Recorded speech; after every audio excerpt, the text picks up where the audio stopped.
얼마 전 한 권사님께서 영화를 보러 가신다고 하셔서 무슨 영화를 보러 가시는지 여쭤봤습니다.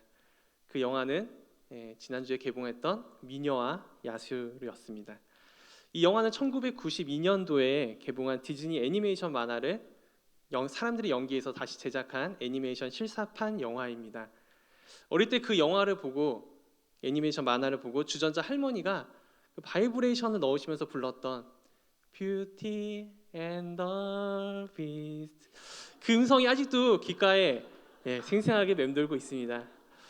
미녀와 야수라는 그 영화를 보면 마법에 걸려 야수가 된 왕자와 벨이라고 하는 아름다운 한 여인이 등장합니다.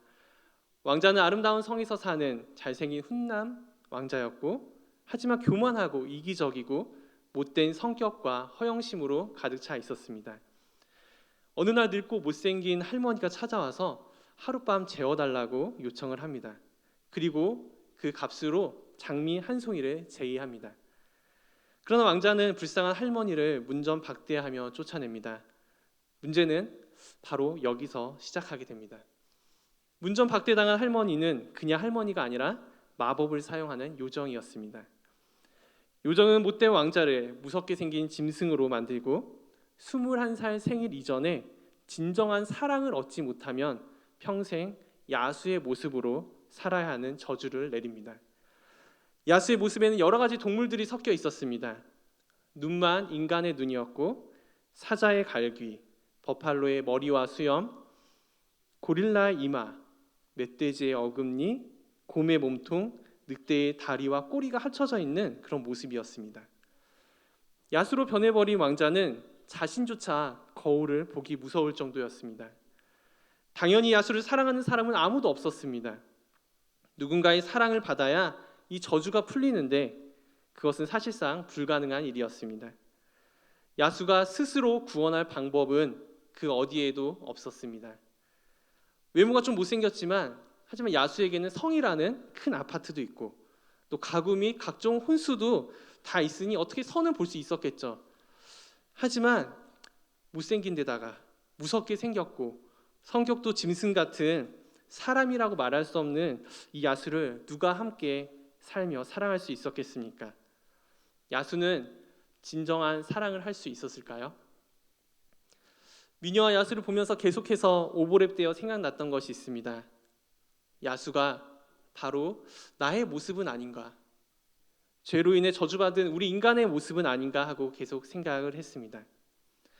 태초에 하나님께서는 세상을 아름답게 창조하셨고 특별히 인간은 하나님의 형상대로 하나님의 생기로 만드셨습니다.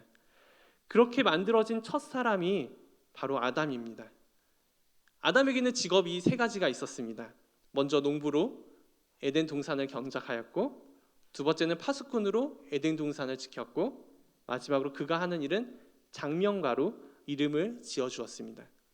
아담은 혼자 매일 열심히 일을 했습니다. 그런데 어느 날 깊이 잠들었는데 눈을 떠보니 하나님께서 여자라는 존재를 아담 옆에 이끌어 두셨습니다. 아담은 여자가 필요한 줄도 몰랐지만 하나님 뜻대로 성실하게 살아갈 때 하나님께서 친히 필요한 모든 것을 제공해 주셨고 없던 아내도 만들어서 주셨습니다. 그들이 하나님 말씀대로 살았다면 모든 것을 누리며 살았을 것입니다. 걱정이나 두려움이 무엇인지도 모른 채 행복이란 단어가 그냥 삶이 되는 그런 복되고 거룩한 삶을 살았을 것입니다. 그러나 창세기 3장 6절에 보면 아담과 하와는 선악과를 따먹고 선과 악에 대해 알게 됩니다. 계속 선의 상태에 살다가 악이 무엇인지 맛보게 됩니다. 곧이어 선악과를 따먹은 심판이 있게 됩니다. 창세기 3장 14절에 하나님께서는 아담과 하와 때문에 뱀에게 저주를 내리시고 17절에는 하나님께서 선악과를 먹은 아담에게 이렇게 말씀하십니다. 내가 네게 먹지 말라 한 나무의 열매를 먹었은즉 땅은 너로 말미암아 저주를 받고 너는 평생에 수고하여야 그 소산을 먹을 것이다. 아담 때문에 무엇이 저주를 받습니까? 아담의 죄로 인해 땅이 저주를 받게 됩니다. 사람이 수고와 고생을 하게 된 것도 그 이유도 사람의 죄로 땅이 저주를 받았기 때문입니다.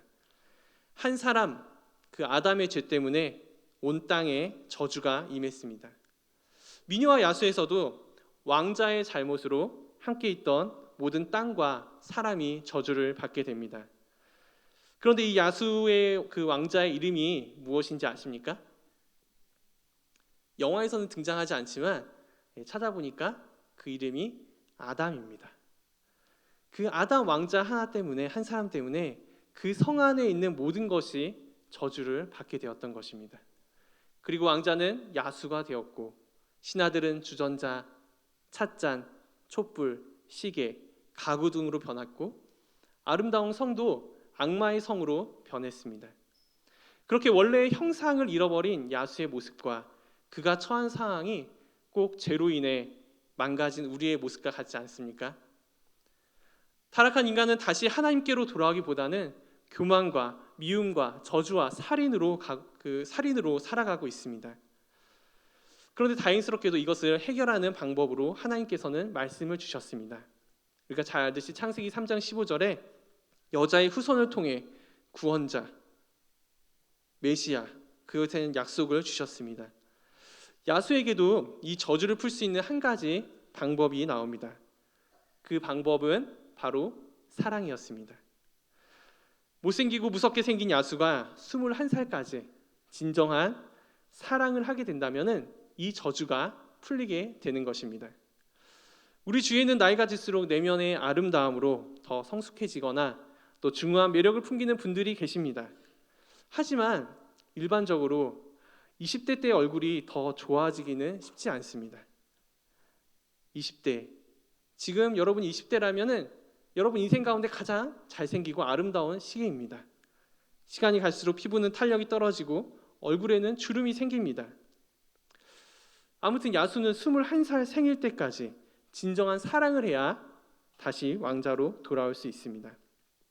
독신주의 청년에게는 해당되지 않겠지만 아직 짝을 만나지 못한 청년들은 늘 결혼에 대해 스스로 나이 제한을 둡니다. 내가 30 전에는 꼭 결혼을 한다. 그러다가 못하면 32, 33, 34, 35부터는 무조건 올해 안에 결혼한다. 이렇게 결정을 합니다.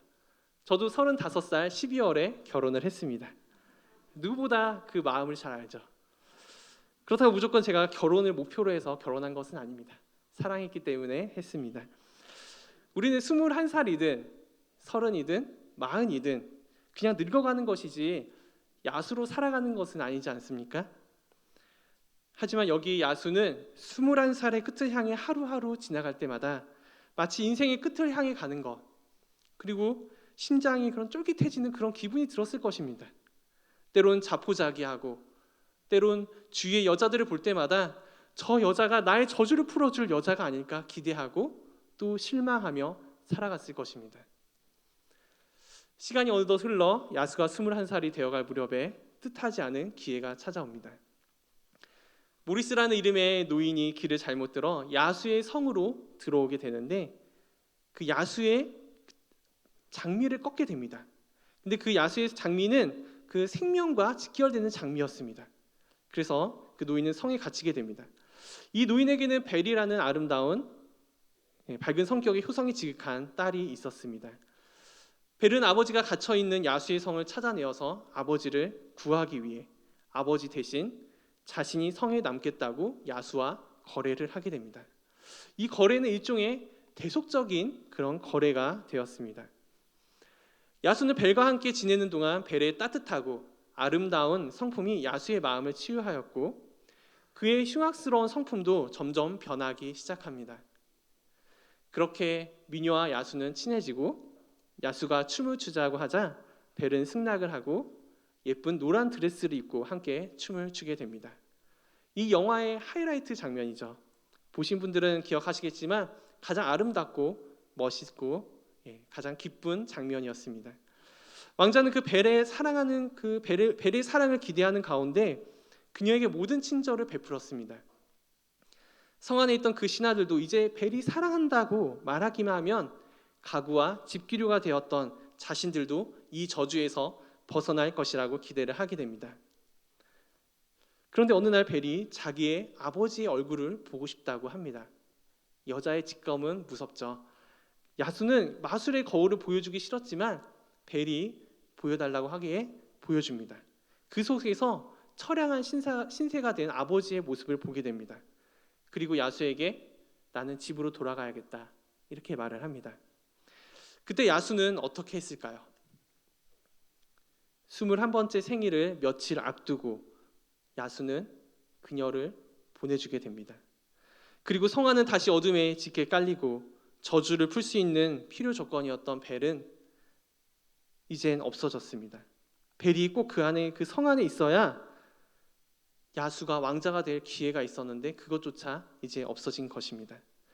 그녀를 가게 한 것은 다시 정상적인 인간으로 되는 모든 희망을 잃는 것이었습니다. 평생 야수로 살아야 하는 그 저주를 이제 감당해야 됩니다. 그러나 벨을 진심으로 사랑한 야수는 모든 것을 준 뒤 그녀를 떠나보냅니다. 야수는 마법을 풀 수 있는 유일한 사람인 벨을 보냄으로써 저주받은 야수의 모습으로 평생을 살기로 결심합니다. 그리고 자신의 사랑이 진짜임을 보여주게 됩니다. 어떻게 야수는 이런 사랑의 결정, 또 곧 자신을 포기하고 사랑하는 사람을 자유롭게 놓아줄 수 있는 이 결정을 할 수 있었을까요? 그것은 이전에 야수의 성이 갇힌 아버지 대신에 볼모가 되겠다는 그의 벨의 희생, 그 대속의 거래를 야수가 보았기 때문입니다. 그때 야수는 자신도 모르게 희생하는 법을 배웠습니다. 그리고 희생하는 것이 사랑이라는 것을 알게 되었습니다. 그래서 야수도 사랑하는 벨을 위해 희생을 할 수 있었습니다. 참된 사랑이란 상대방을 얽매이거나 구속하는 것이 아닙니다. 사랑하기 때문에 자유롭도록 허락하는 것입니다. 사랑은 상대방을 자유롭게 합니다. 자꾸만 내 눈앞에만 두려는 것은 사랑이 아니라 구속이고 소유욕입니다. 무언가를 내 손 안에 잡으려 한다면 더 멀어지는 속성이 이 사랑의 관계입니다. 사랑은 강압적인 것이 아니고 사랑을 강요하면 할수록 영원히 사랑할 수 없어집니다. 우리를 사랑하시는 하나님은 사랑하는 법과 또 사랑해야 함을 가르쳐 주셨지만 우리에게 사랑을 강요하지 않으셨습니다. 베드로가 예수님을 배신했을 때 부활하신 예수님이 베드로에게 먼저 다가와 음식을 만드시고 사랑하셨습니다. 그리고 자신을 사랑하는지 베드로에게 물으셨습니다. 그리고 대답을 또 기다리셨습니다. 그의 사랑을 강요하지 않고 물어보십니다. 그래서 진정한 사랑은 기다림 속에 성장합니다. 인간의 사랑은 계속 변합니다. 하지만 하나님의 사랑은 항상 변하지 않고 늘 그 자리에서 우리를 기다리고 계십니다. 누가복음 15장에는 천국과 같은 집을 떠나 스스로 야수의 삶을 산 한 탕자의 이야기가 나옵니다. 탕자가 아버지를 떠난 이유는 자신의 목, 그 유산을 받고 아버지의 간섭을 떠나 독립해서 살기 위해서였습니다. 아버지로부터 자유롭고 싶었습니다. 하지만 아버지는 아들이 어떻게 살지 뻔히 알고 계셨지만 그것을 허락하는 모습을 보여줍니다. 우리가 잘 아는 것처럼 이 비유 속의 아들은 자신의 유산을 챙겨 제갈길로 가버립니다. 그러나 아버지의 마음은 패역한 아들임에도 그 아들이 돌아오기를 기다리고 바라고 있습니다. 다른 나라에서 어려운 시절을 보낸 그 탕자 아들은 비참한 삶을 통해 자신의 죄를 깨닫고 돌아옵니다. 아들을 기다리던 아버지는 아들을 반갑게 맞이하고 아들을 위해 옷을 입히고 잔치를 준비합니다. 아버지는 마지못해 아들을 용서하고 받아들인 것이 아니라 진심으로 환영하며 아들의 지위와 자격을 회복시켜 줍니다. 아들은 아버지가 너무 보고 싶어서 집에 돌아온 것이 아닙니다. 아버지의 집이 너무나 소중해서 깨달아서 돌아온 것도 아닙니다. 단지 더 이상 먹을 것이 없어서 돌아왔습니다. 우리도 하나님이 얼마나 위대하신지, 하나님이 얼마나 사랑이 많으신지, 하나님이 얼마나 좋은 분이신지 깨달아서 돌아오지 않습니다. 삶이 살다가 너무 힘들어서, 너무 고달파서 돌아오게 됩니다. 아버지는 아들이 배고파서 돌아왔든 아버지가 보고 싶어서 왔든 상관하지 않고 그 모든 것을 인정하고 맞아줍니다. 이미 맞을 준비를 하고 계셨습니다.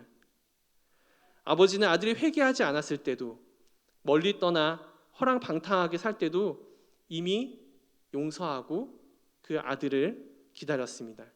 이것이 사랑입니다. 아들의 모습이 거지 중에 거지, 야수 중에 야수, 몸에서는 돼지우리 냄새가 나도 그것이 중요하지 않았습니다. 그것을 다 품어주었습니다. 하나님도 우리가 잘못된 선택을 하게 될 줄 아시지만 사랑하기 때문에 자유의지를 주셨습니다.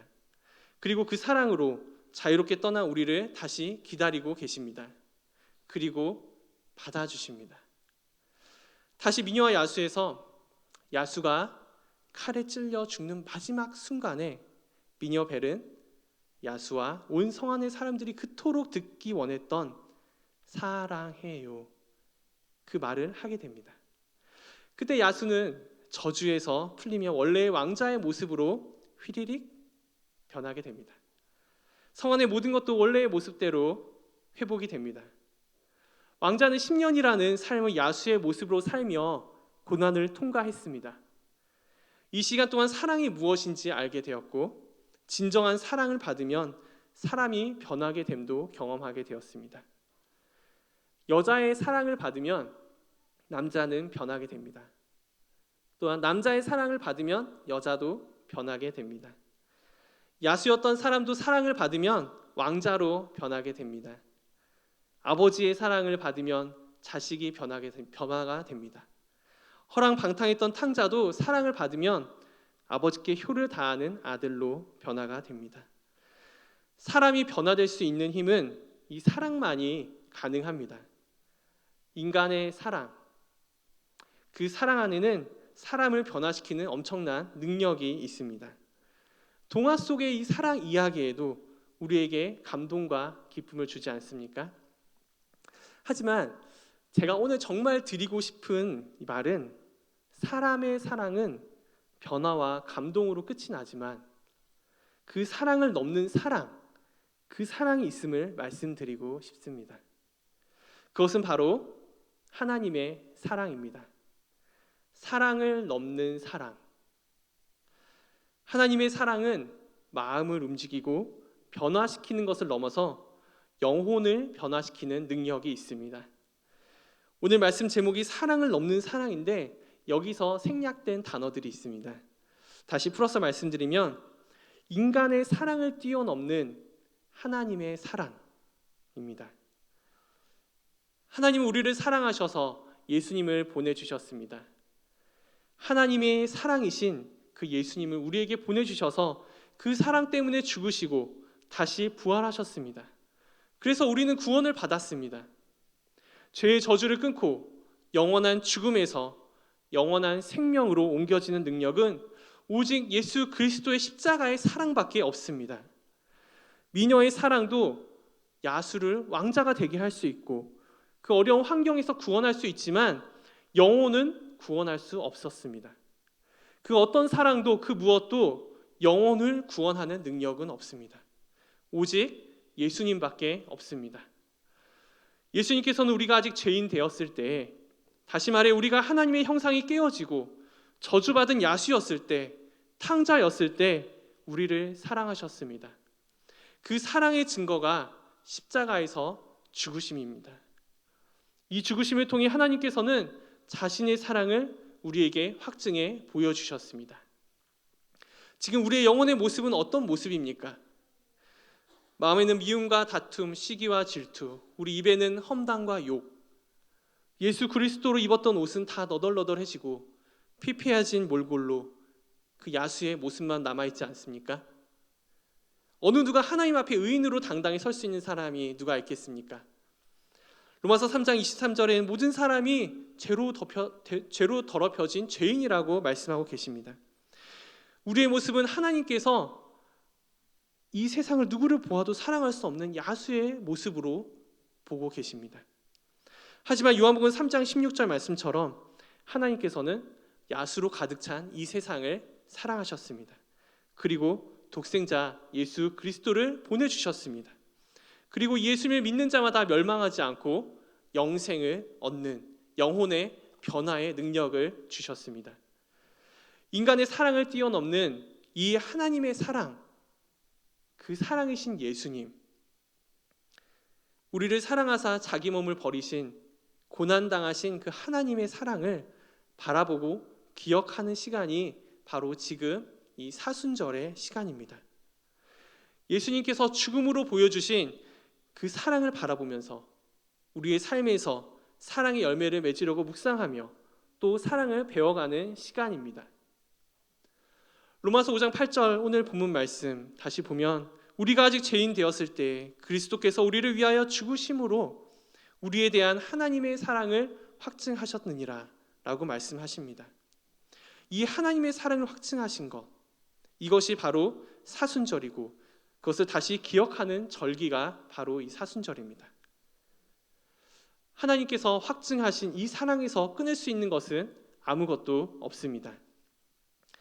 미녀와 야수의 이야기는 행복한 결론으로 끝을 맺게 됩니다. 그러나 이들이 평생 한 번도 안 싸우고 행복하게만 살았을까요? 저는 아닐 거라고 생각을 합니다. 처음 3년은 큰 소리 없이 잘 지낼 수 있었겠지만 자식 낳고 살다 보면 남자에게는 다시 야수의 모습이 나타날 수 있습니다. 그러나 그렇다 하더라도 다시 야수로 돌아가는 것은 아닙니다. 돌아갈 수도 없습니다. 돌아온 탕자가 마치 머슴처럼 아버지께 철저히 순종하다가 일주일만 지나면 또다시 아버지의 마음을 아프게 하고 속을 썩였을 것입니다. 그래도 그 아들이 다시 탕자가 될 수는 없습니다. 우리도 하나님의 사랑을 받고 예수님을 믿어서 변화된 하나님의 백성이 되었습니다. 하나님의 자녀로 확증이 되었는데 우리는 늘 행복하기만 한가요? 한 번도 죄를 짓지 않고 거룩한 삶을 살고 계십니까? 반복되는 죄를 짓고 우리 죄를 해결하기 위해 예수님을 다시 십자가에 못 박을 수는 없습니다. 그럴 필요도 없습니다. 예수님은 한 번으로 모든 것을 만족시켰습니다. 우리가 화를 내거나 죄를 지었다고 다시 하나님의 나라에서 떨어져 나가거나 야수로 돌아가지 않습니다. 그렇게 돌아갈 수도 없습니다. 왜냐하면 하나님께서 우리를 보호하시고 능력의 오른팔로 우리를 붙드시기 때문입니다. 이것이 하나님의 견인입니다. 이 믿음 가운데 능력 있게 살기를 소망합니다. 하나님께서 우리를 향한 사랑을 확증해 주셨습니다. 예수님의 십자가로 사랑의 증표를 주셨습니다. 이 세상이 감동과 변화를 주는 그 사랑을 넘어서 구원을 주는 하나님의 사랑을 전하는 한 주가 되시기를 소망합니다. 이것이 우리 교회가 VIP를 초청하는 이유입니다. 세상이 주는 사랑을 넘는 하나님의 사랑, 그 사랑은 영혼을 구원합니다.